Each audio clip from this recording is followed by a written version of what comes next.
comfortably zoned with the Zigzag Man in Alameda, California, pushing on the doors of life marked pull and fighting the unholy trinity as we go.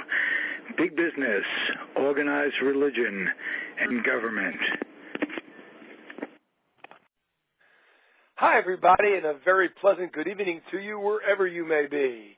This is Comfortably Zoned Radio, and you're listening to the 50s when bums and jints walk the streets of New York. My name is Peter Trunk, and my partners are Ron Rabinovitz and Ralph Tyka. Ron, how are you? Good. How are you doing, Peter? I'm doing fine. Good. Everything okay out there in Minnesota?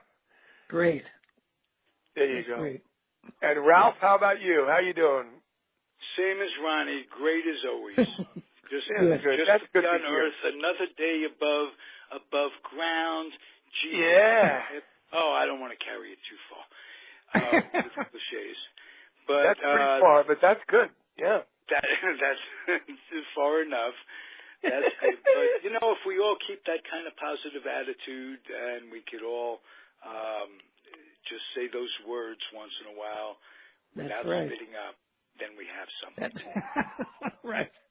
I had a good time yesterday. I was at Target Field for Jackie Robinson Day. Oh, cool. It was a rescheduled game because on April 15th they had 22 inches of snow on the ground.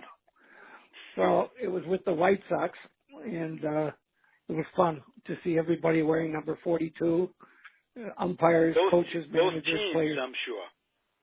Well, both teams, yes. Absolutely. Cool. Absolutely. It was very cool. I met a lot of nice kids that were in an essay contest about Jackie and that they got awards. And I spoke to them, and then we were all on field. It was fun. I had a great day. Hey, for those of you listening that don't know, Ronnie carries on the legacy of Jackie's memory by honoring him and passing it on to the kids. How many different groups have you talked to over the years, Ronnie? Oh, my God, Ralph, I don't know. It's hundreds and hundreds. Corporations, companies, organizations, and schools. Yeah. Would you tell us a story of someone who has come back at you years later and been affected by what you had to say? And, I had one particular incident, actually more than one, but one that stands out to me. It was a kid that I met at a school. He was in 5th grade or 4th grade when I met him. And he's reached out to me a couple of times. He's now in college. And he often thinks about me. He sees me on Facebook and thanks me for giving him the information about Jackie. And he's kind of carried that on his own legacy. He's spoken about Jackie to others, and he's very involved in diversity and inclusion and things like that. So when you get heartwarming stories like that, it really affects you. It's wonderful. Yeah, it's like paying it forward. Yeah, paying it forward. And what you mentioned about having a younger person carrying on the legacy, we all need to do that. We need to find people who will specifically pass the word about whatever we need the word passed about. Mm-hmm. And that's the nicety about YouTube. Everything we say is archived. And right. It's great. I was at a St. Paul Heart Clinic. They had a medical seminar about a month and a half ago. And they wanted a non-medical speaker for their luncheon. So they invited me.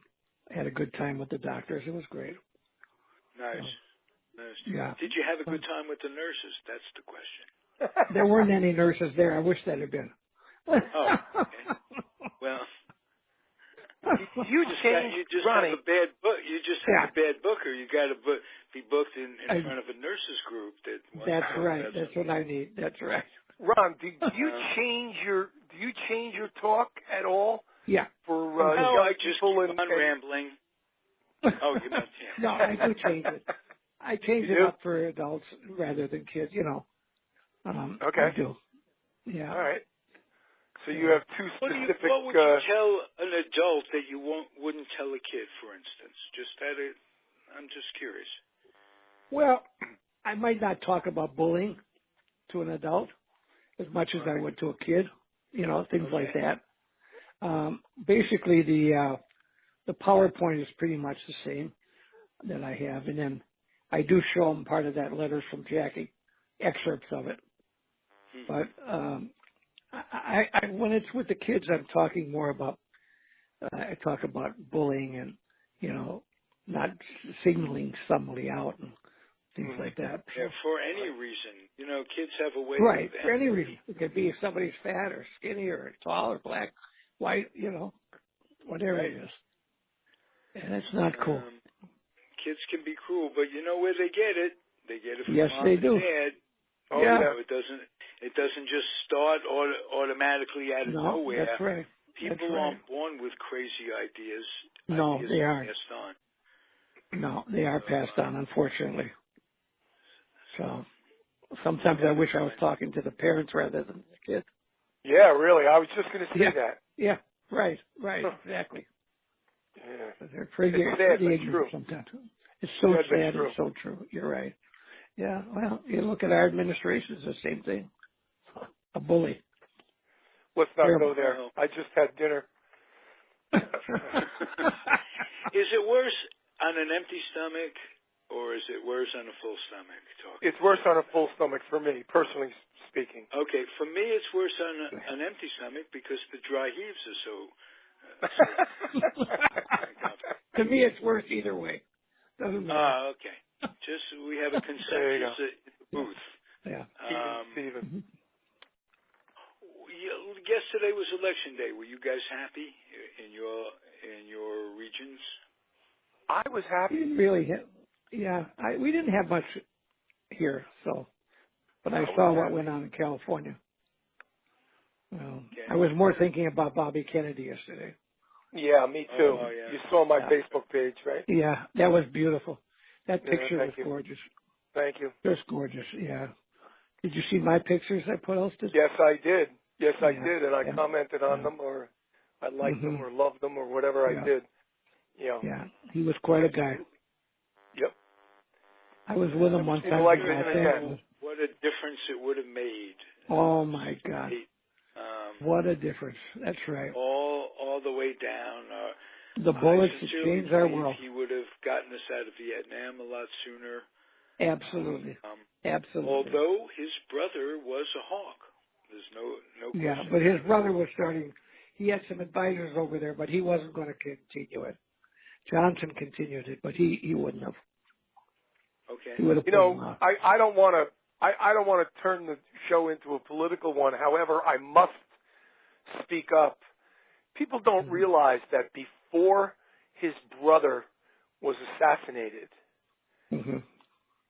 Bobby was a hard-nosed law and order guy. Tough, yeah. He was a very tough guy. He was very, very no thank you, I'm doing it this way type of guy. He was no monkeying around with him.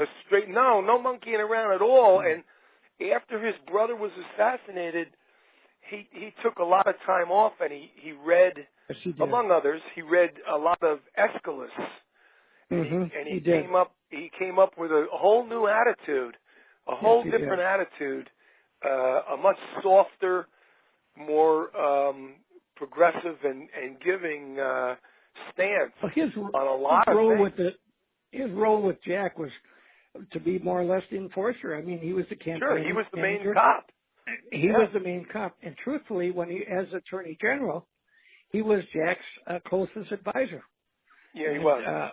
He was the one that worked out Bobby came up with the idea about the blockade for Cuba.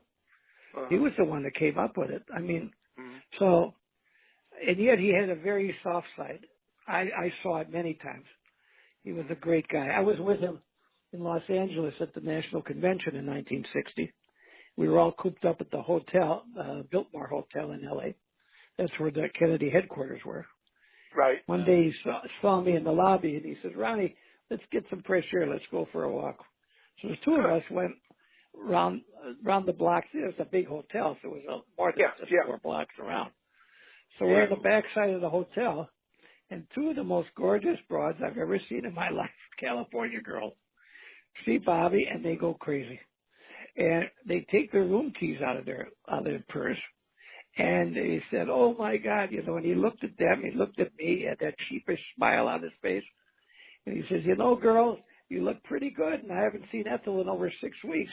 But I have to remember, my brother's running for president, and I'm a 16-year-old kid, and I'm drooling. It's like, give me those keys."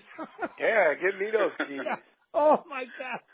That's a funny story. I'm sure there were many keys for Bobby in his future and in his past at that time. Yeah, he was a good man. He was a good man. Along those lines. Uh-huh. Yeah, that had to be a great memory. Yeah, it sure was. I have a Biltmore Hotel story. A bunch of memories of the 50s that you were going to touch on. Wow. Well, I have a, as ironic as it sounds, I didn't know Ronnie was going to talk about RFK and the Biltmore Hotel in L.A., but I have a Biltmore Hotel in L.A. story. And, when it has to do, of course, with the Dodgers. And when the Dodgers first moved out to L.A., one of the many functions that Los Angeles held was a party, a welcoming party, at the Biltmore Hotel in L.A. And at that party, on one wall inside the room that they were all partying in, the Dodgers put up their 1955 World Series flag, which was huge. It took up the whole wall. Yeah, sure. And there was a bunch of guys really, but there was one main guy who took it the wrong way. He was a New Yorker, and he was pissed off that the Dodgers had left Brooklyn. He was a Brooklynite. And he and his buddies, as the party was winding down, actually stole that flag. They took the 1955 World Series championship flag and balled it up and rolled it up and brought it back to their room and stuffed it in a bag, and they made it all the way back to from Los Angeles to Brooklyn. And they had it for a very long time, and they used to bring it out and put it up in the guy's cellar and in his living room, and they used to take pictures of it and have parties around it and stuff. And this guy finally donated the flag to the Brooklyn Historical Society, where it remains today. The original flag of the 1955 World Championship Dodger team is in the Brooklyn Historical Society in Brooklyn today. And when Buzzy Bavasi met this guy, these guys were hooked up politically and what have you. Some months later and some years later, the guy actually admitted to Buzzy Bavasi, "I was the guy who stole your flag." And Bavasi laughed it off and said, "We had another one made for $92.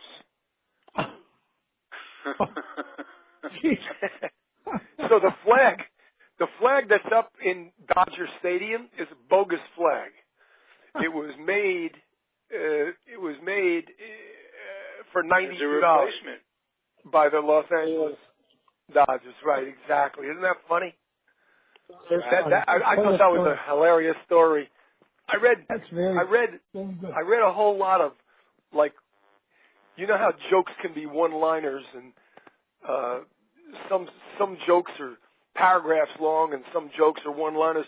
I got a whole bunch of one-liners like that story about the Brooklyn flag, and one of them was when the trolleys in Brooklyn were phased out and the final trolley ran in 1956. when Brooklyn finally got rid of the trolleys, Robert Moses, yes, our friend Robert Moses, is quoted as saying that he wished that he could personally rip up every inch of track himself. Huh. Now, you know, Moses was the guy for the car. He was a car guy. He wanted everybody, the automobile was his god. The roads and bridges and tunnels and shit that he planned and built and saw being built and stuff under his auspices. He was a guy who was for the automobile, and just another negative feather in his cap. I thought that he actually had the balls to say that he wished he could have ripped up every inch of track himself for the oh boy. Unbelievable. Talk about making you ill. Robert Moses makes me ill. After O'Malley, let me ask you this: there's sure. a lot of misconceptions about O'Malley and Robert Moses. Oh yeah. Would the Dodger fans have accepted the Queens location and still call them the Brooklyn Dodgers or whatever, or was that just an O'Malley excuse to get out? Well, if you read the facts of the whole story, the original idea of building a stadium in Queens, Flushing Meadow, Queens, was O'Malley's idea. Really? Oh yeah, O'Malley's idea. Go and ask our friend. I hesitate Robert to call him Hall. Bill Hall because he's no longer Bill Hall.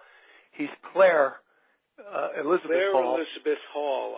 Claire Elizabeth Hall has all of the information, and Robert Cole also has the information that they have written proof.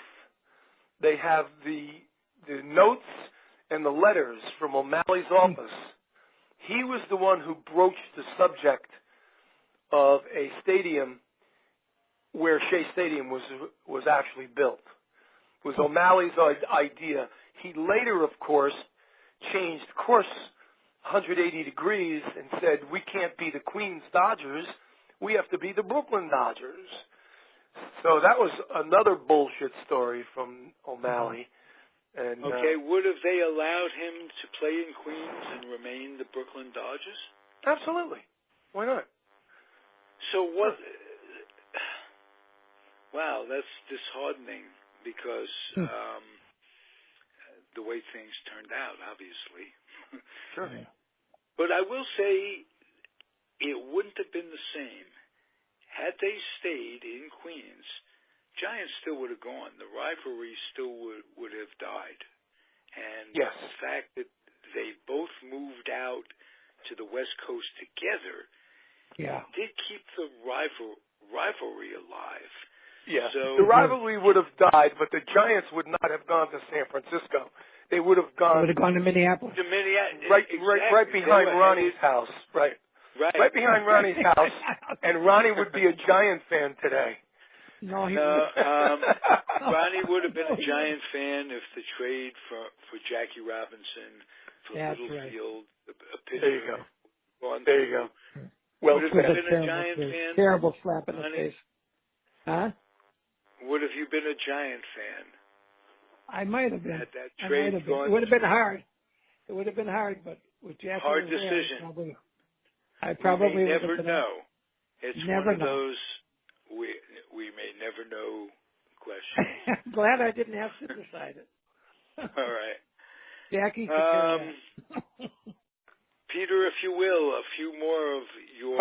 After O'Malley got rid of Branch Rickey, okay, he finally got rid of Branch Rickey, and he had total control of the Dodgers. And Rickey, of course, pulled a great stunt on O'Malley. He got Zeckendorf to bid $1,050,000 for his shares, and in the contract said O'Malley had to meet that in order to get rid of Ricky, and O'Malley paid $1,050,000. The $50,000 went to Ricky. The $1 million went to, I guess, it didn't go to Zeckendorf because Zeckendorf didn't put any money down. But that's the way he wrested control from Mr. Ricky. And after that was official, O'Malley threw a party at the Bossert Hotel in Brooklyn. I'm sure you've heard of the Bossert Hotel. It's infamous for its indoor swimming pool and the Dodgers staying there and all the Dodger parties and the welcome home. The name of that hotel, though, I must correct you, Peter, was the St. George Hotel. Okay, St. George. There you go. And right. they did have an indoor I stand corrected. Swimming Thank pool. you. Yes, they did. And I'd go there with my uncle a lot, and I can remember Don Zimmer. The ball players would stay there. And I can remember I'm 5, and Don Zimmer's telling me, I'll make you a Dodger fan. And my grandfather says, no, you won't.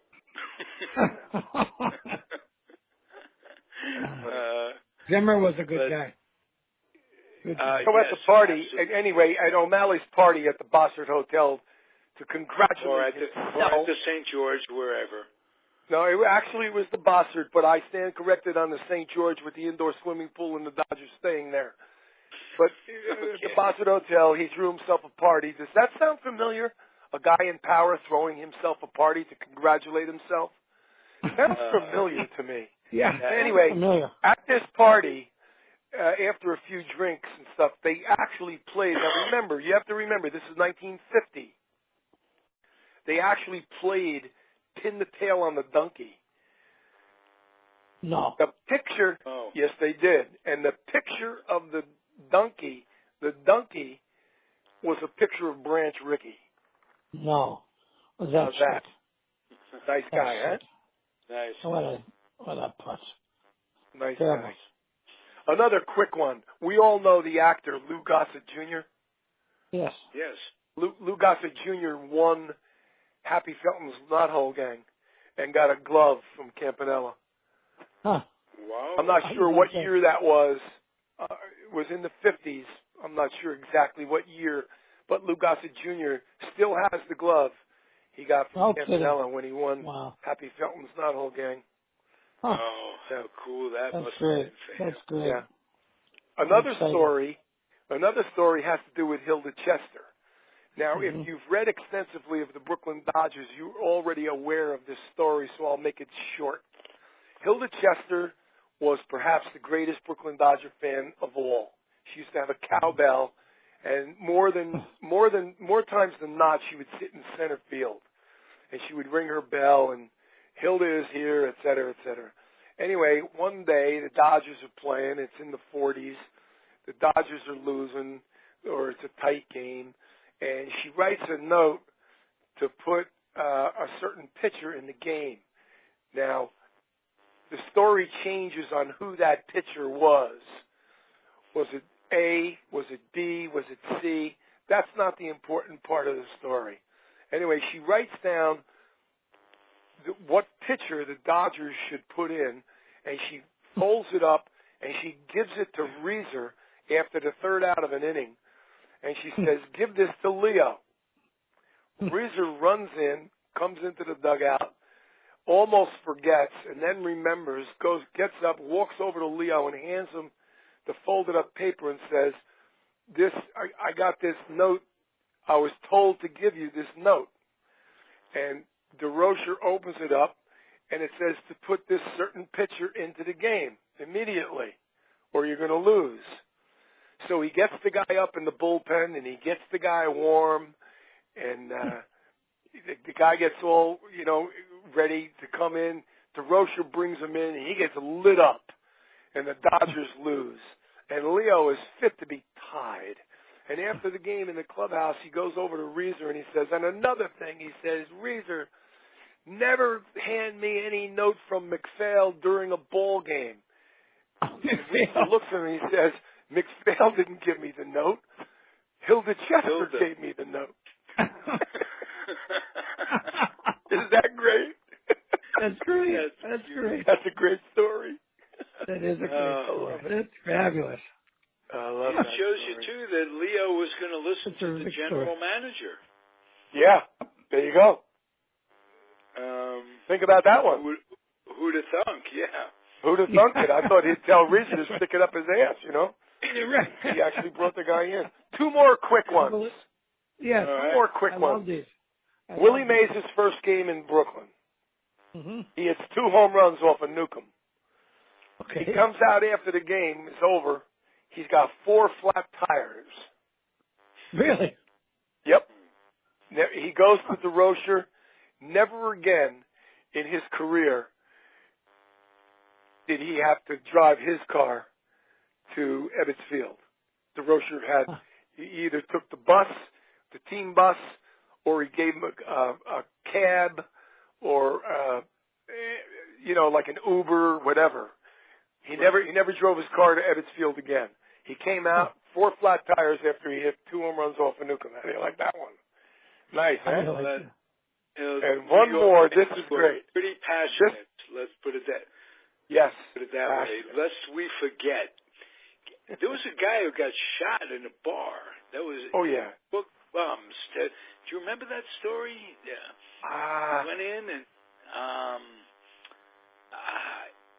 they teased him about being a Dodger fan or something like that, and he shot up a bar. In Brooklyn? I seem to remember. Yeah. I seem to remember, but I don't know the incidentals of that one. Yeah, I'm gonna. One I had never heard about. Check that out. Yeah, gonna have to research that. Yeah, gonna have to people got research killed that. over being either a Giant fan or a Dodger fan. Yeah, yeah. Well, we all know the story of the. We all have seen pictures. We all have seen pictures of the Dodger fan beating up the umpire after the game. Yeah. We all saw that. And I mean, there's a billion pictures on the internet of that. And of course, he was hauled into court and fined and all that shit.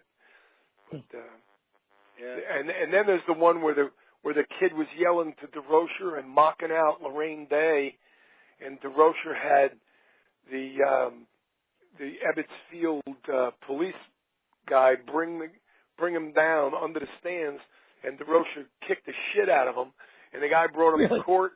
And even though the judge, who was a big Dodger fan, exonerated him and didn't put him in jail, he fined him heavily because he knew he was guilty.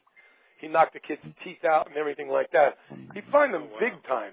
Like, we're talking like $2,500, which back in those days was a hell of a lot of money, boy. Hell of a lot of money.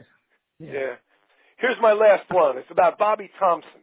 And what Dodger fan doesn't know the name Bobby Thompson? Yes, of course. All right, so after his home run off of Ralph Branca, Bobby Thompson actually wanted to take the train back to Staten Island, just go home and have dinner with his mother. This is after the biggest home run in the history of baseball, okay? Yeah. Some guy comes into the Giant locker room and he says, "We want you to be on the Perry Como show. We want you to make an appearance on the Perry Como show. We'll give you $500. All you have to do is walk on stage, shake Perry's hand, and wave to the camera. $500. Bobby Thompson says, "Thanks, but no thanks. I want to go home and have a quiet dinner with my mother." 10 minutes later, the guy comes back and he says, "We'll make it $1,000.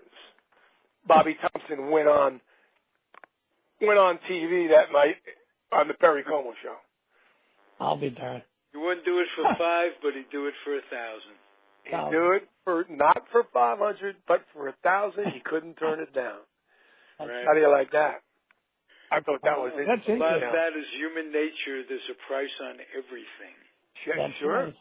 That's sure. Right. I remember a guy I used to teach with. He said to this really good. This is back in the day when men got away with stuff that they never should have gotten away with. But he said to this really good-looking English teacher, he said, "Would you sleep with me for $50 if I gave you $50? And she said, "Get the hell away from me, you scuzzball," or something like that. And he said, "Would you sleep with me for $1 million?" And she smiled. And he said, so it's just, in other words, it's just a matter of money. It's negotiable. It's negotiable. We'll talk. You'll buy me dinner. Yeah, right. There you go. Right, exactly. Yeah. Right. All right. Unbelievable. Great story. Somebody asked me once, what would you pass on to future generations? What if you had just one thing? What would you pass on? I said, go Dutch with hookers.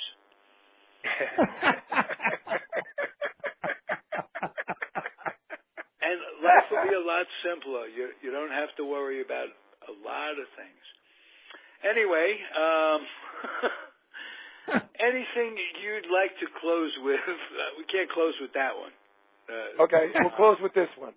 I saw a YouTube segment of Buzzy Bavasi talking and commenting about the Mets deal that they got at Shea Stadium in 1964.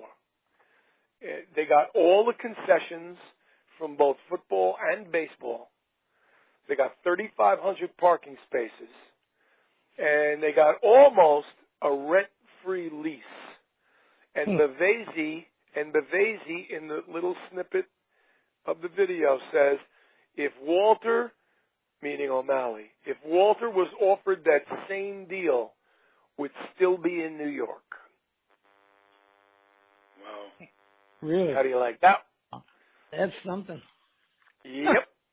But That's how although close it wasn't anywhere near the deal that Walter made. No, not at all. Not at all. But before he was offered that as a bottom line, before L.A. offered him that, they gave him everything. In other words, it wouldn't have even come to the L.A. deal. If it didn't come to the L.A. deal and he was offered that a year before or 2 years before by New York City, whether it be Robert Wagner, Nelson Rockefeller, Robert Moses, or all of them put together or whatever, Buzzy Bavasi swears that they'd still be in New York if he got that sweetheart deal. He didn't know he was going to get the sweetheart deal of sweetheart deals in the history of sweetheart deals from Los Angeles. In LA. He didn't know it himself. Exactly. They kept bidding against themselves. They kept raising the offer where there was no need to raise the offer. Exactly. So his family ended up okay. And, from everything I hear, his son, Peter, is a pretty good guy. Yeah, Peter O'Malley, he's a very good guy. Yeah. Very good guy. Not a bad guy at all. Not a bad guy at all. He's the guy that got Jackie to come back to L.A. It wasn't Walter. He was pissed at Walter after the trade and everything. But Peter was the one that got him back. And he came back for a ceremony where there were the first three Dodgers uniforms that were retired was Jackie's, Campanella, and Sandy Koufax. Yeah. A lot of pictures about that on the internet on that. Yeah, that was cool. Although, there's Peter... still a bunch of Dodger uniforms that need retiring, and you see players wearing numbers. Yeah, but they don't retire anybody unless they're in the Hall of Fame. The only one that they retired that's not in the Hall of Fame is Gilliam. Every other Dodger number is a Hall of Fame member. Hall of Famer, yeah. Well, if they could retire Gilliam, they should be able to retire Gil as well. Gil Hodges. Well, Gilliam was with them for like 100 years in a row. That's why they retired him. Well, and he died while he was in service as a coach to the Dodgers. But I agree with you. Don't get me wrong. I agree with you. It's all. You know what? You know what else they could have done, and they did not do.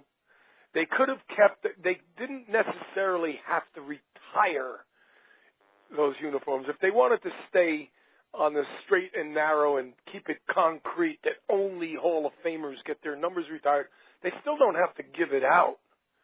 They have never given out Fernando Valenzuela's number. No Dodger has worn 34 since Fernando Valenzuela. Really? No kidding. No Dodger. Didn't know that. So why couldn't they hold out 14? Yeah, right.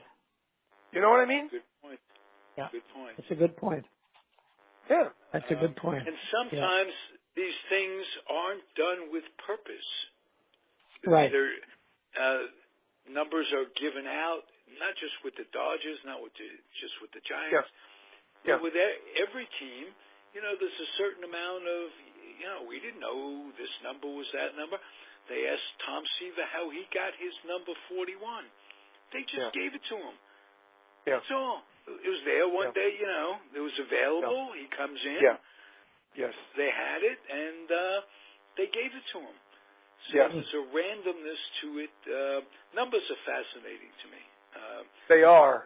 And what fascinates me lately about numbers in the major leagues is the growing number of pitchers with a single digit on the back of their shirt. Huh. I hadn't seen that very much. Got to be a dozen of them now. Really? I haven't seen they're all over baseball. They're all over the place. Okay. It looks so silly to me to see a pitcher wearing number 7. You know what I mean? Yes. It just doesn't look right. Well, there's about 10 or 12 of them that have a single digit. Yeah. Players are now keeping their original numbers that, you come into spring training and they give you 94 or whatever. Yeah, like Puig. Players are keeping those numbers. Puig, 66, right? Right. Right. Or is it 66 or 99? 66. 66. Yeah. Okay. 66. I've had to stop doing these headstands while watching. There you go. There we go. I think 99 was Ramirez, Hanley, wasn't it? No, it was the other guy. It was Manny Ramirez. That's right. Manny Ramirez. Manny was Ramirez. 99. That's right. 99. And now it's Ryu. Ryu's got right. it now. That's right. Yeah. So, all right, numbers freaks. We'll be back next week, huh? Next week, same time. Thank you, gentlemen. Let me take us out of here, if you would allow me to. I'd like to. My name is Peter Trunk. You've been listening to the 50s, when bums and jints walked the streets of New York. I'd like to thank Ron Rabinovitz and Ralph Zig Tycho for being with me and helping me and doing all of the heavy lifting. And thank you for listening, and we'll see you next week. Thank you, gentlemen. Have a great night. Thank you. Good night. Bye-bye. Well, guys, be well, Audii.